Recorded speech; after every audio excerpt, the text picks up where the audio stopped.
नमस्कार दोस्तों मैं राजेंद्र टटवारिया यूट्यूब चैनल पर आप सभी का हार्दिक स्वागत करता हूं। दोस्तों इस यूट्यूब चैनल पर एक नए टॉपिक की शुरुआत कर रहे हैं। हम आज स्टार्ट करने जा रहे हैं महिला व बाल अपराध। ये जो आपका टॉपिक है राजस्थान पुलिस कांस्टेबल से संबंधित है, लेकिन आपको बता देता हूं कि इसमें जो भी बातें आएगी ध्यान रखें, ये आपके हर एग्जाम के लिए इम्पोर्टेंट है।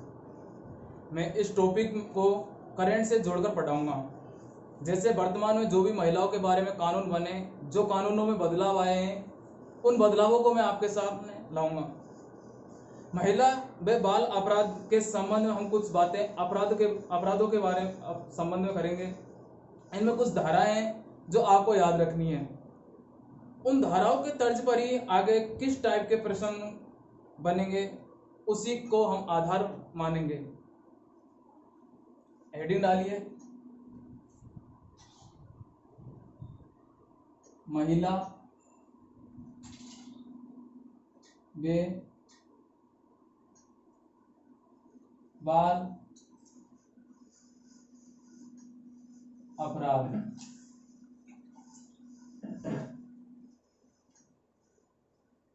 वैसे तो यहाँ पर दो टॉपिक सामने आते हैं, एक तो महिला अपराध, एक बाल अपराध। हम दोनों को अलग अलग पढ़ेंगे, महिला अपराध अलग, बाल अपराध अलग। आपके सामने एक वर्ड सामने आया, अपराध। अपराध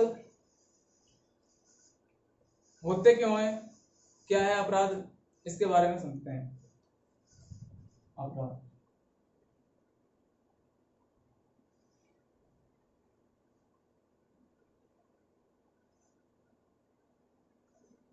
क्राइम। अपराध होते क्यों है।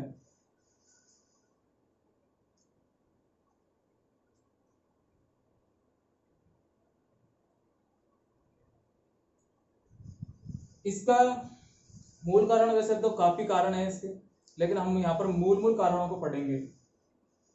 इसका एक मूल कारण है जनसंख्या में वृद्धि।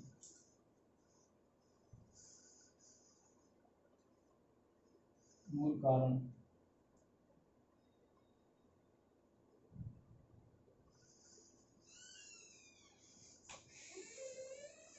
जनसंख्या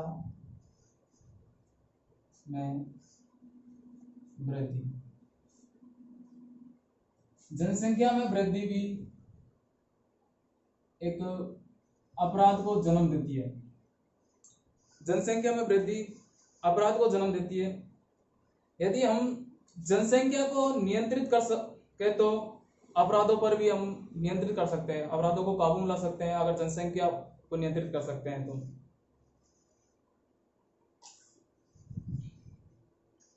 जनसंख्या में वृद्धि अपराध को जन्म कैसे देते हैं, इस चीज के बारे में देखते हैं।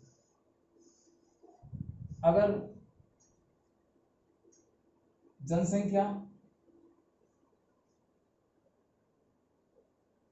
बढ़ती है तो संसाधनों में कमी आएगी।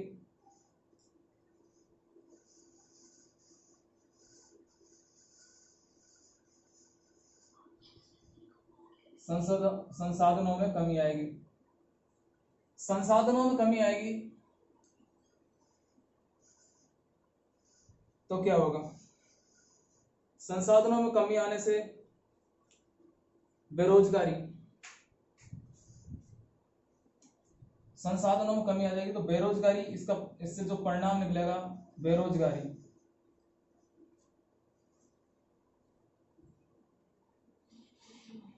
बेरोजगारी बढ़ेगी,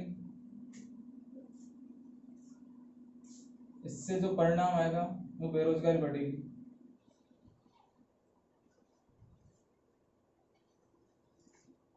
अगर बेरोजगारी बढ़ेगी तो कई तरीके से प्रभाव पड़ेगा उन पर।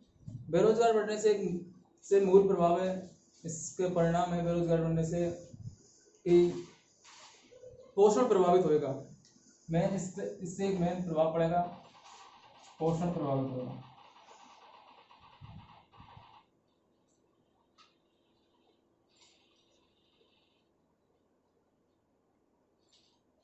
अगर ऑब्वियसली बात है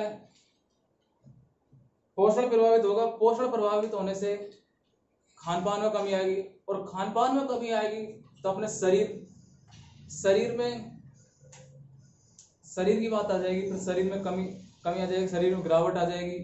तो शरीर में जब शरीर में कमी आ जाएगी, शरीर की बात आ जाती है, तो हर कोई इंसान बात शरीर की हो जाती है, तो क्राइम का रास्ता अपना सकता है। इससे जरूरी नहीं हर कोई इंसान क्राइम का रास्ता चुने, लेकिन कुछ लोग क्राइम का रास्ता अपना लेते हैं। शरीर की बात आ जाती है, जब आपने कई उदाहरण सुने होंगे इससे संबंधित। और दूसरा,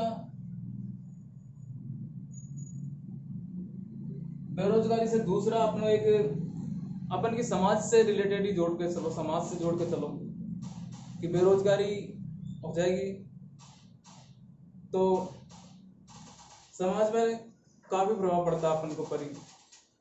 मैंने एक प्रभाव देख लो अपन कि विवाह में समस्या,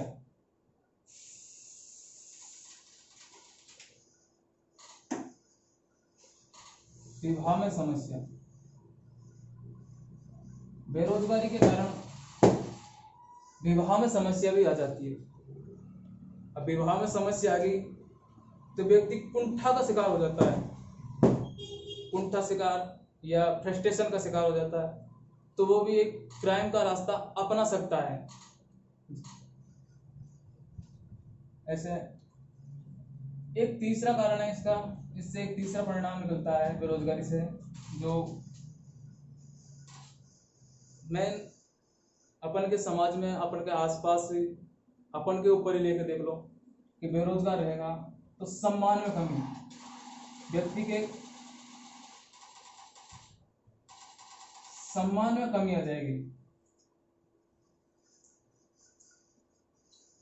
जब व्यक्ति के सम्मान में कमी आ जाएगी, उसके बाद देख लो कि अपन के आसपास, अपन के ऊपर लेकर देखो, अगर अपन बेरोजगार, जनसंख्या में वृद्धि के कारण वैकेंसी कम निकलती है, वैकेंसी जितनी लगती है भीड़ ज्यादा होगी, और उसके कारण हम किसी भी कारण से कामयाब नहीं हो पाते हैं, रोजगार नहीं मिलता हमारे को, और हमारे पड़ोस वालों को रोजगार मिल जाता है तो उसको सम्मान ज्यादा मिल जाता है, हमारे बजाय हमको कम सम्मान मिल जाता है। इसकी वजह से सम्मान में कमी भी एक बेरोजगारी का कारण है। इससे सम्मान में कमी आएगी तो इससे व्यक्ति फ्रस्ट्रेशन का शिकार होता है और वह क्राइम का रास्ता अपना सकता है। इसका मूल कारण, दूसरा कारण है इसका मूल अशिक्षा।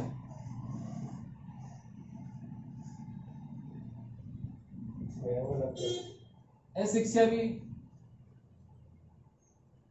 बेरोजगारी, अशिक्षा भी अपराध का कारण हो सकता है। अपराध में अशिक्षा भी आता है, क्योंकि कोई व्यक्ति अशिक्षित होता है तो वो समझ नहीं सकता, किसी चीज को समझ नहीं पाता है, तो अपराध का रास्ता अपना लेता है। कई सुने होंगे कि यार ये तो अशिक्षित है, अनपढ़ है, इस कारण से इसने ये अपराध का काम कर दिया। तीसरा है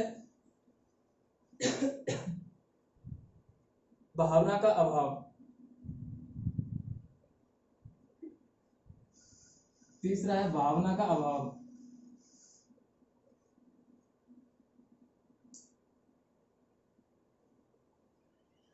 भावना का अभाव भी एक अपराध को जन्म देता है। भावनाओं में जाता है कोई व्यक्ति, किसी की भावनाओं को ठोस देता है, तो इसी वजह से वो आपराधिक क्राइम का रास्ता अपना लेता है।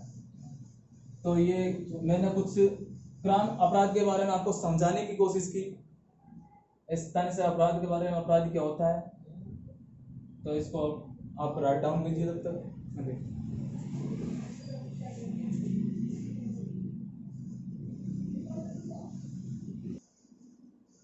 अब हम इसके बाद हम महिला अपराध के बारे में पढ़ेंगे। एक मिनट।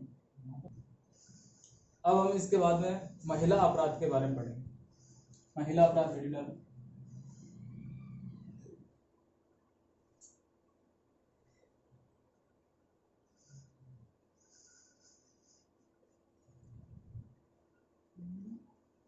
महिला अपराध, इसको हम 4 भागों में बांट कर पढ़ेंगे, 4 तरीके से। महिला अपराध में सजा, महिलाओं के अधिकार, संबंधित मंत्रालय, आयोग, कानून प्लस विविध।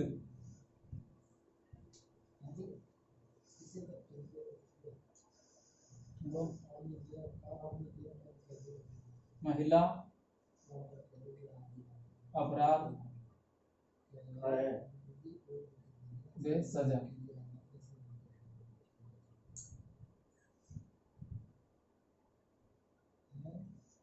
दूसरों, महिलाओं के अधिकार,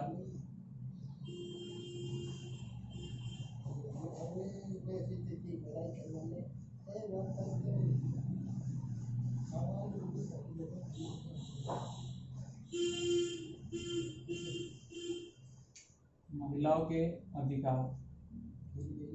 तीसरों, इससे संबंधित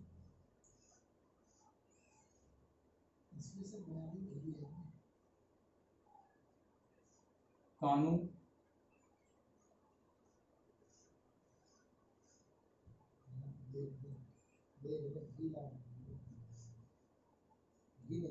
आयोग,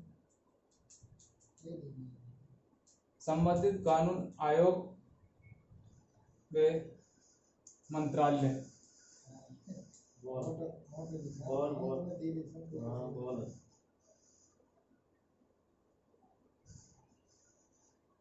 प्लस होता है विविध। मेरे पास गन नहीं होता यार, एमओ दे दो मेरे पास। महिला अपराध व सजा, महिला अपराध से संबंधित महिला अपराध कैसे होते हैं, इसमें कौन सी सजा है, इसके बारे में इसमें बताया जाएंगे। महिलाओं के अधिकार, क्या क्या अधिकार है, इसमें बताएंगे। महिला अपराध से संबंधित जो सरकार ने कानून, आयोग व मंत्रालय बनाए उनके बारे में पढ़ेंगे।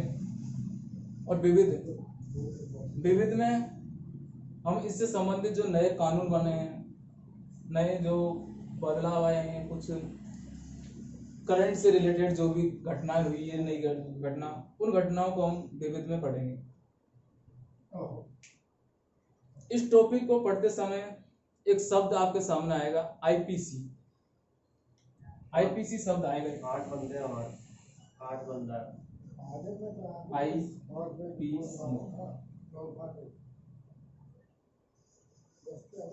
इसका पूरा नाम है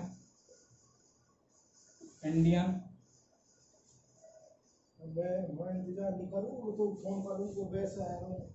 panel code. Indian penal code, इसको हिंदी में भारतीय दंड संहिता कहते हैं।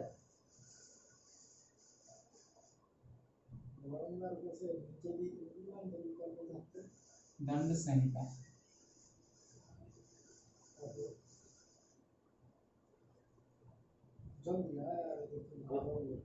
ये इम्पोर्टेंट है। अरे बंदे बहुत ज्यादा है यार। भारतीय पेनल कोड, आईपीसी की, कभी कभार आईपीसी की फुल फॉर्म नाम पूछ लेते हैं, यहाँ पर बंदा अटक जाता है, कंफ्यूजन में ज्यादा फंस जाता है। पढ़ा तो खूब है लेकिन गलत कर जाता है। इसमें ऑप्शन दे देगा, इंडियन पेनल कोर्ट दे देगा, इंडियन पेनल क्राइम दे देगा, कुछ लोग क्राइम भी कर देंगे, ऐसे इसको ध्यान रखना। इसका गठन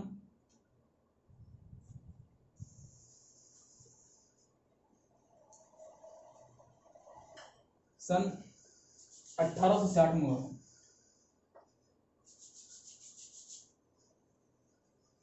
उसके उस संबंधित किसके शासनकाल में हुआ था? लॉर्ड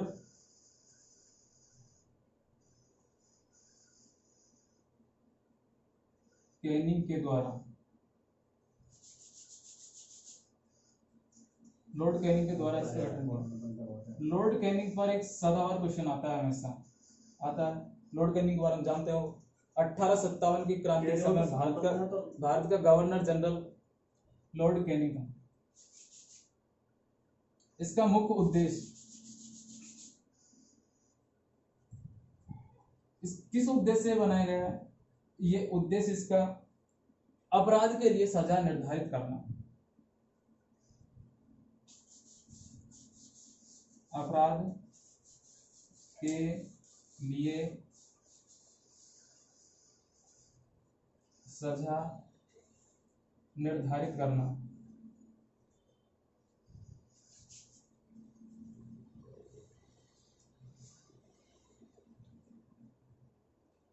ये आईपीसी, इसको थोड़ा सा पढ़ा है, इसको राइट डाउन कीजिए।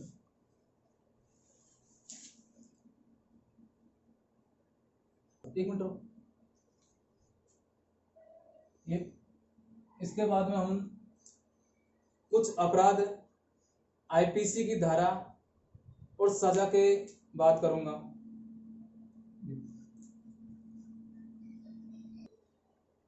अपराध आईपीसी की धारा में सजा के लिए एक ड्राफ्ट तैयार करता हूं, आपके लिए लिस्ट तैयार कर रहा हूं।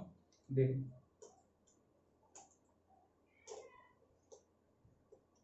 अपराध आईपीसी की धारा और सजा।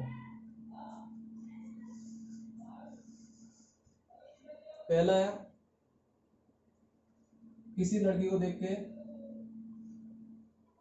महिला अश्लील कार्य करना,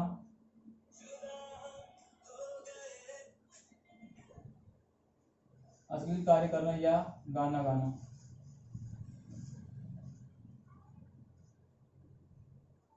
इसमें आईपीसी की धारा 249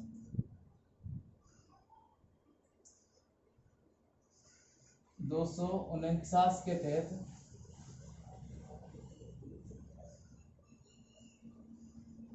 तीन माह की सजा निर्धारित करेगी। जैसे कुछ लड़के होते हैं, किसी जैसे कॉलेज वॉलेज में किसी लड़की को देख के अश्लील कार्य करना, उसके सामने गाना गाना, इसके लिए भी सरकार ने एक सजा निर्धारित कर रखी है, उनके लिए ऑफर दे रखा है। धारा 249 के तहत 3 माह की सजा। महिलाओं को गलत इशारे करना दूसरा है।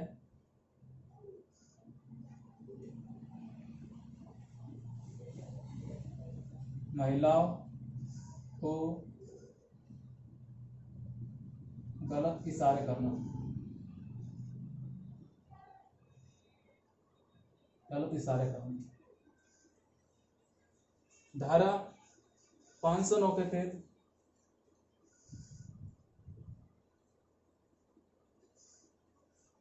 3 वर्ष की सजा। महिलाओं को कुछ लोग गलत इशारा करते हैं, तो उनके लिए धारा 509 के तहत 3 वर्ष की सजा निर्धारित कर रखी है। तीसरा है रति क्रिया।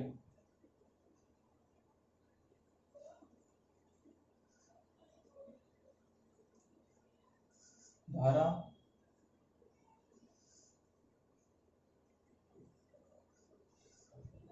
354C के तहत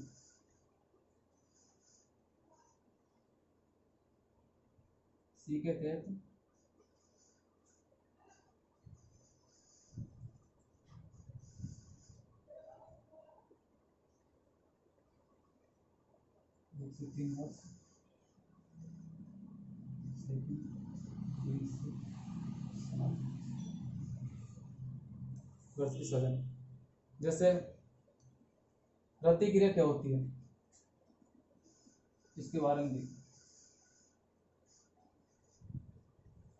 महिलाओं का किसी स्थान पर स्नान करना, शौच करना, अर्धवस्त्र पहनना,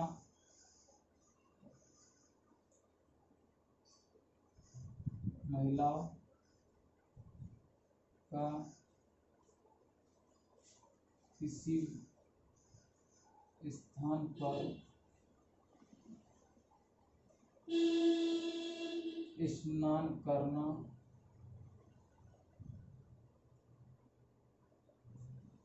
शौच करना या अर्ध वस्त्र पहनना। अगर ऐसी स्थिति में कोई व्यक्ति अगर किसी महिला को देखता है तो उसके लिए धारा 354 के तहत सजा निर्धारित कर। अगर ऐसी स्थिति में देखता है, पहली बार देखता है वो व्यक्ति, तो उसके लिए 1 से 3 वर्ष, फर्स्ट बार में तो 103 वर्ष की सजा। अगर दोबारा गलती करता है, दोबारा देखने की कोशिश करता है, तो उसके लिए 3 से 7 वर्ष की सजा निर्धारित कर रखी है। चौथा, पीछा करना।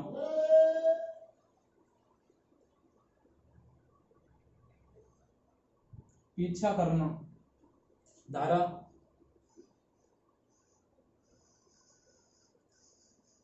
354 बी के तहत 3 से 7 वर्ष,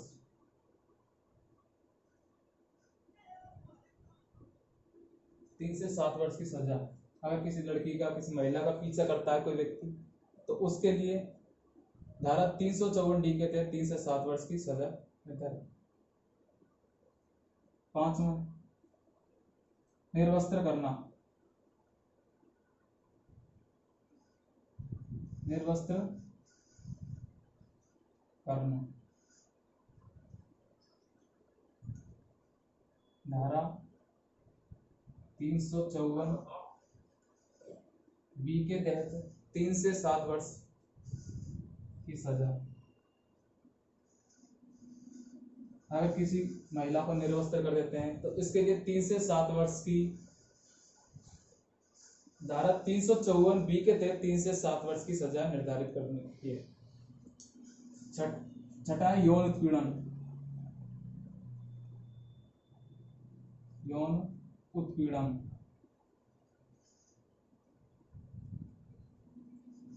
काफी चर्चाओं रहता है। यौन उत्पीड़न धारा 354 ए के तहत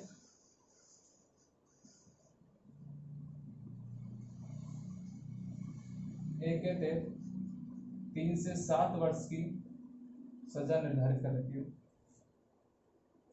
यौन उत्पीड़न आजकल अखबारों में होता है, काफी चर्चा में, इसलिए इम्पोर्टेंट है, इसको इम्पोर्टेंट लगाने ना, ये इसके आने की संभावना। 7वां है घरेलू हिंसा।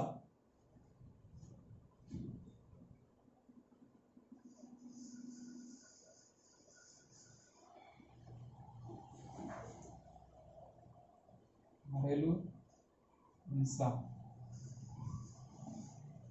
धारा 498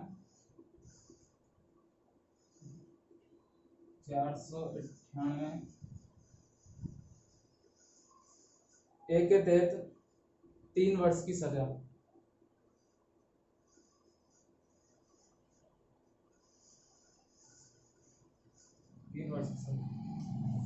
घरेलू हिंसा में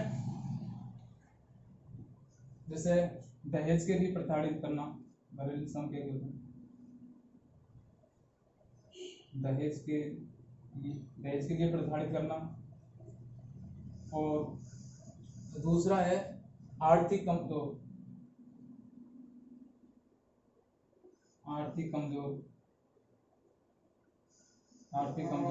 जैसे पैसा नहीं देना।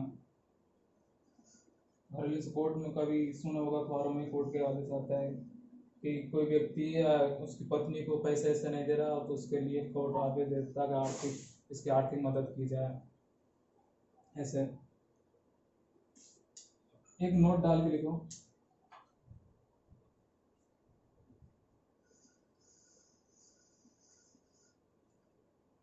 दहेज के कारण मृत्यु होने पर आईपीसी की धारा 304 बी के तहत 7 वर्ष की सजा निर्धारित कर रखी है। अगर दहेज से प्रताड़ित करते हैं, दहेज के कारण मृत्यु होने पर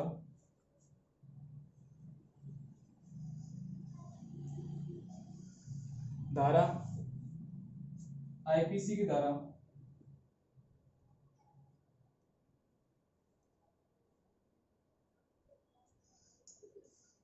304 बी के तहत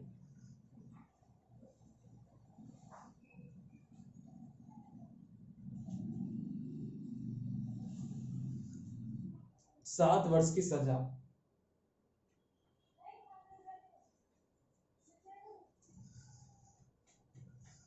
निर्धारित करा।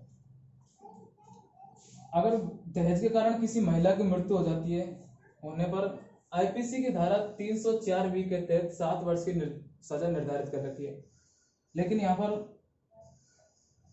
मृत्यु हो जाती है, अगर दहेज के कारण हत्या कर दी जाती है, ये तो मृत्यु हो जाती है किसी कारण से, लेकिन अगर हत्या कर दी जाती है व्यक्ति से, महिला की हत्या कर दी जाती है दहेज के कारण, तो उसमें हत्या का मामला आ जाता है। फिर हत्या के उसी आधार पर केस चलता है, इसमें मर्डर केस लग जाता है उसमें उसी आधार।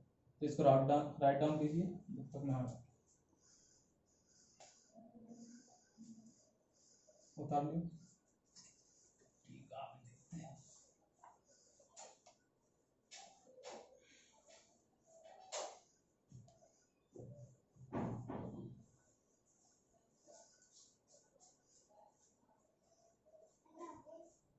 इसमें एक बात है कि सजा जो वो फिक्स 3-7 ऐसे ही चलती रहती है, तो इसमें इतना आपको परेशानी नहीं आएगी याद करने में।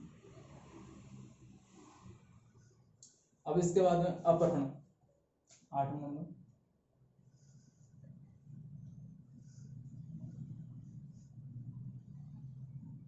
अपहरण के लिए धारा 361 के तहत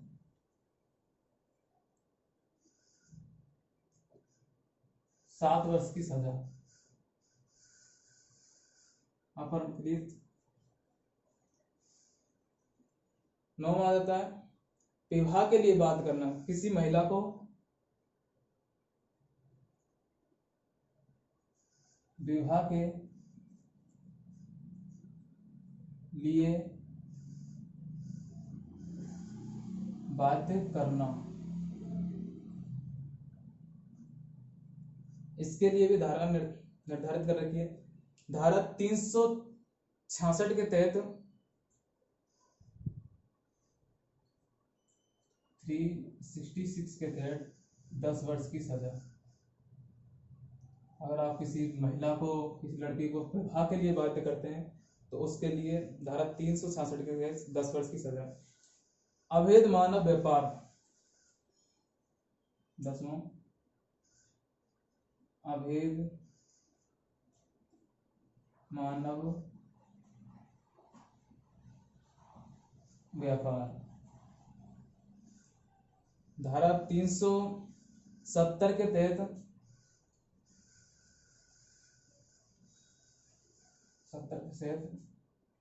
7 से 10 वर्ष की सजा। जैसे अवैध मानव व्यापार में वेश्यावृत्ति कहते, ये अवैध मानव व्यापार में आता है। आगे तेजाब डालना,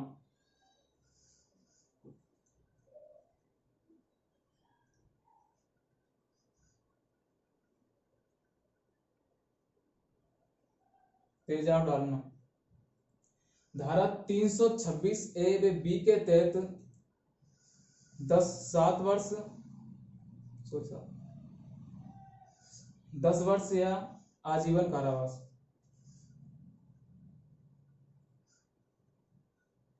धारा 326A-B के तहत 10 वर्ष या आजीवन कारावास।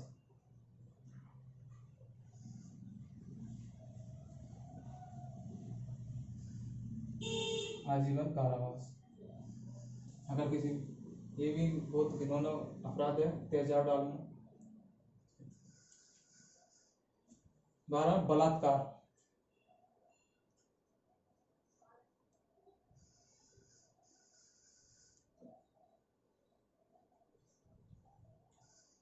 बलात्कार धारा 294, 375, 376।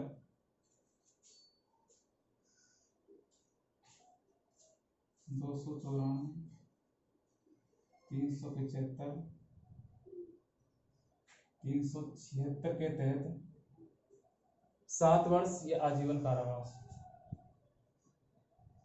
वर्ष या आजीवन कारावास।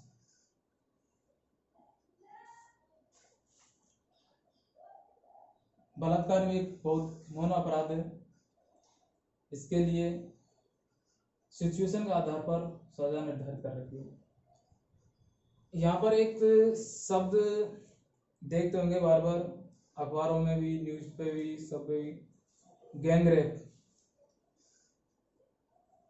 गैंगरेप सामूहिक बलात्कार। इस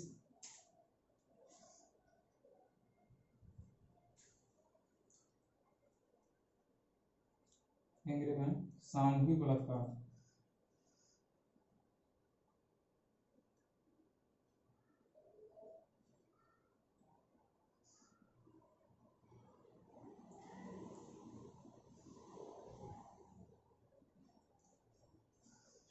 आईपीसी की धारा 376 के तहत आजीवन कारावास, जो ये 376 है, ये इसके लिए।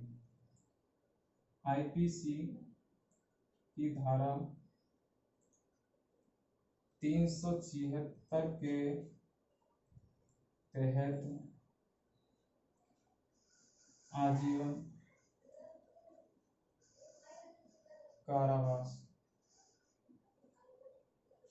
लेकिन गैंगरेप में यहाँ पर अश्लीलता को देखते हुए, घिनौनता को देखते हुए, उसकी सिचुएशन को देखते हुए अलग अलग तरीके से इसमें गैंगरेप में फांसी की सजा भी है, लेकिन ये बाद में आई थी फांसी की सजा, इसको हम कहें। तो आप राइट डाउन कीजिए।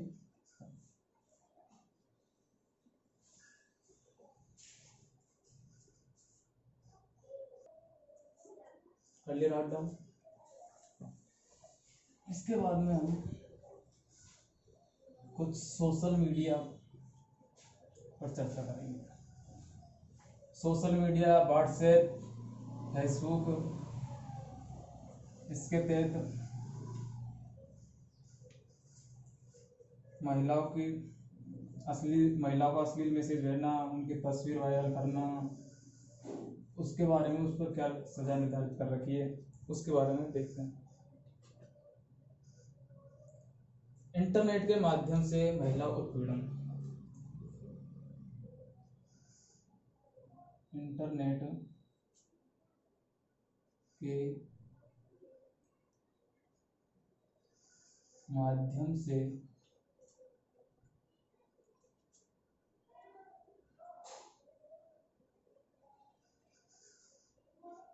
महिला उत्पीड़न।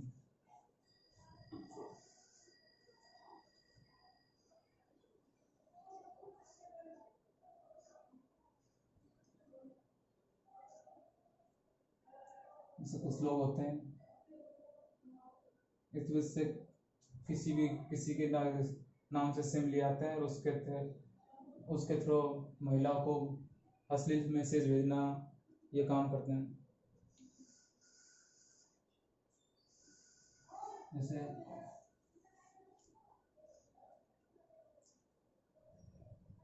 अश्लील मैसेज भेजना,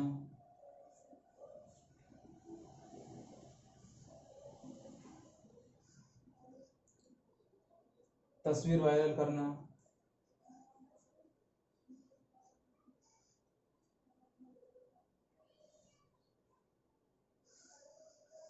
सोशल मीडिया पर तस्वीर वायरल करना। इसके लिए आईपीसी की धारा 66D के तहत 3 वर्ष की सजा। इसके लिए आईपीसी की धारा 66D के तहत 3 वर्ष की सजा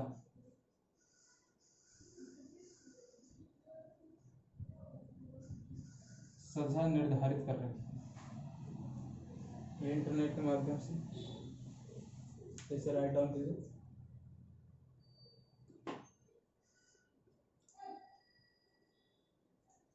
दोस्तों, आज हमने महिला व बाल अपराध के बारे में आपको ये बातें बताई थी। ये हमारा पार्ट महिला व बाल अपराध का पार्ट फर्स्ट वीडियो है। दोस्तों, आपको मेरा वीडियो जो मैंने पढ़ाया जो अच्छा लगा, मैं कोशिश करूंगा अच्छा लगा होगा आपको और आगे मेहनत करूंगा। दोस्तों, मेरे इस वीडियो को लाइक, चैनल को सब्सक्राइब करें और शेयर करें, अधिक से अधिक लोगों को बताएं कि मैं कैसे पढ़ाता हूँ। कमेंट भी करें।